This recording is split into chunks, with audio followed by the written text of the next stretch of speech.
Welcome to Some of the Giant Sundays, where we change our lives by waking up the sleeping giant within.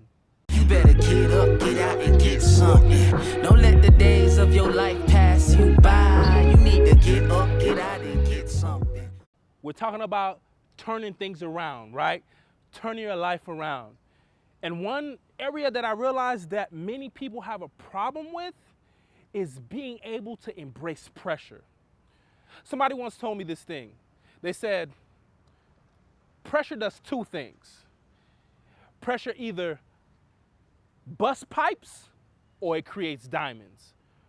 Which side of the coin will you be on? So depending how you handle pressure determines if you're an average person or an above average person. Like, I can't say any better than that. Like, when difficult things happen, when unforeseen issues arise, how do you handle it? Are you cool and collective under pressure? Are you that diamond? Or are you frantic? Or are you fearful? Are you running to and fro? Are you just out of your mind? Are you busting like pipes? You know, when pressure hits the average person, when they fail a test in school, the world is over, they want to drop out. When girlfriend or boyfriend leaves them, they go into a deep depression. They want to drink their life away and stay in bed forever.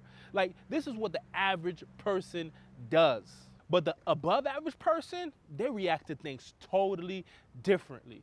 Like, when they fail a test, man, they go harder. They're trying to figure out, okay, where are the gaps? What can I do to do better for the next test?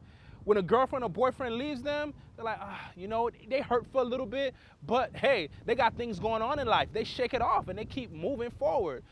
They get laid off from a job, they start sending out applications that same day. They start doing Uber that same day. They're trying to freelance online the same day. They're trying to find ways they can sell their stuff that same day. This is what an above average person does. This is how you react to pressure. This is how you embrace it. There was a point in time I didn't know how to embrace pressure. I told you guys the story before. I got into an accident. I got into a small fender bender. I couldn't handle the pressure. So what did I do? Like a lot of Miami drivers do, they flee the scene. I ran. The guy started chasing me. Like, we're going around in different areas of the city. Like, we're going 80, 90 miles per hour, watching kids go to school, watching cross guards guide the kids across the street, running stop signs and red lights. Like, we're going strong, and I'm trying to lose him. But guess what ends up happening? I crash into a house going 90 miles per hour because I couldn't embrace the pressure at that time. But guess what happened?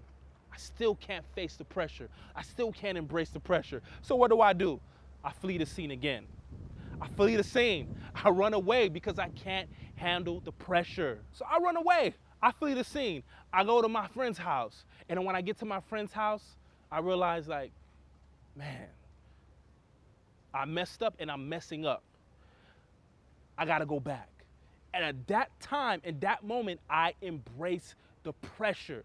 And though I had to face the consequences of seeing my car wrecked up in the house, having the police speak to me about getting tickets and pulling my car out of the guardrail, putting my car out of the house, man, even though I had to face that, because I embraced that pressure, I am the man that I am today. So a lot of us, you gotta learn how to embrace that pressure. You have to intake it. The above average person runs away. The average person faces pressure head on with the mentality knowing that, look, this situation, it is what it is for right now. But if I do what I need to do, if I face the consequences, if I go on it and I look at it and I face it head on, this time 3 months from now, 6 months from now, a year from now, 5 years from now, I will not be in the same position. So you want to turn your life around. I challenge you to embrace pressure. Like, take it upon yourself. When difficult times happen, embrace it. Take it. Fight it head on. Don't run. Don't turn away. But just do what you got to do. Embrace that pressure and be the person that you've been called to be. Listen, I need you. Like, I really need you. Like, I really, really need you to tune in next time, because this is important. In order to turn your life around, you have to learn how to be the author and the producer of your life. And that's what we're going to be talking about next time. But before we go, I need you to remember that there is a giant in all of us. You just have to call him or her out. You better get up, get out, and get something. Don't let the days of your life pass you by. You need to get up.